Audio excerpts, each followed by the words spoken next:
What's up, compadres and compadrettes? How's everyone doing today? Stepping outside into a beautiful, beautiful sunny day in Portland. These are the days that remind me that spring is coming, and that that I guess things will look up as far as being stuck at home weather-wise. You know, a lot of people who live in say if you live in Florida, you might not know what it's like to be trapped indoors for very long because the weather's generally pretty mild. You may be trapped indoors for other reasons, such as extreme heat. So every place a person has their own kind of ups and downs. And as far as here in the Pacific Northwest, we're craving heat most of the time. But one of the things they say is that people consider it very rainy here. The truth is, it actually rains less here, I guess, than in the South, like say Georgia. But we don't get as much rain at a time. It's a drizzle. It's more like overcast all the time. So I really enjoy these days where things are finally getting back to, where you get that first glimpse, even though it's just February. Weather patterns are changing around February. You know, we would have a lot more snowy days in the past, and it seems like as the years go on, we have less and less of those. And whether it be global warming or just a general heating pattern, it doesn't really matter. My point is that I embrace it. You know, anytime the warmth comes in, and it gives me I was thinking earlier about what it is exactly that moves us, drives us. There's sometimes when I wake up in the morning and I think, what do I want to do today? And it's really hard to get motivated. And when you start to overthink all the different things that you could be doing or that you should be doing, it can become overwhelming. And at a point you might stop and ask yourself, does any of this matter at all? Do I need to worry myself over this silliness? Such as you're working all hard one week, let's say to pay off a bill or something like that, and you're thinking, this is a bill. You start looking at the big picture of it and think, oh, it's bringing me down.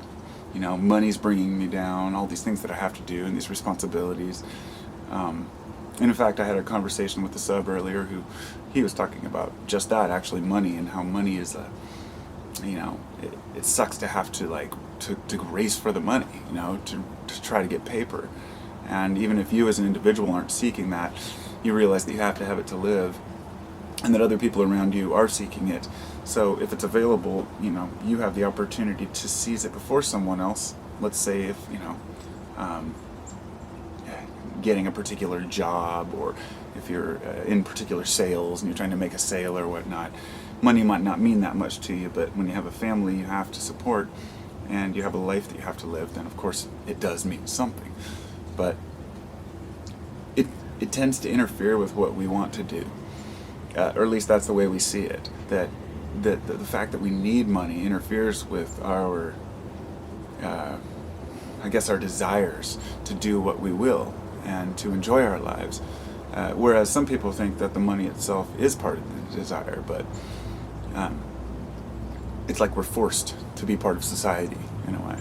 But my thought to that would be to embrace it as best you can, because you could push yourself away from society and from the norms, and you can live on the outskirts. You could try to live off the land. There are a lot of different things you could do, other countries you could move to, other ways of living, but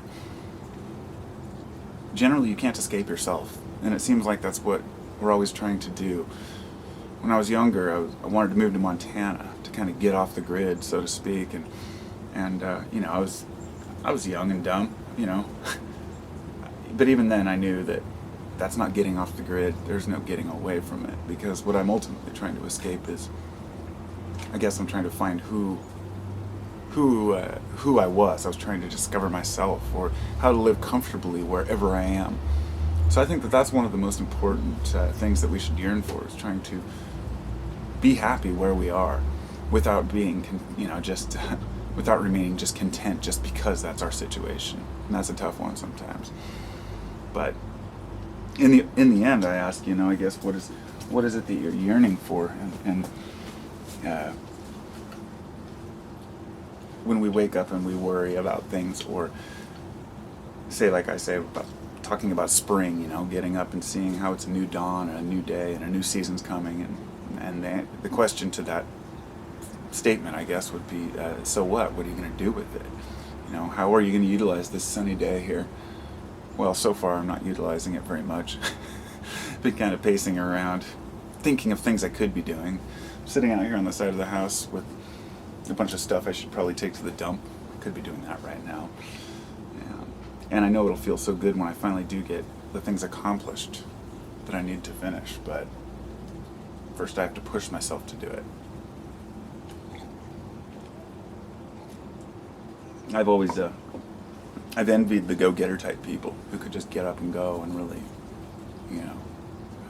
chase life down, but sometimes the things that they're chasing aren't things that I'm interested in. It's I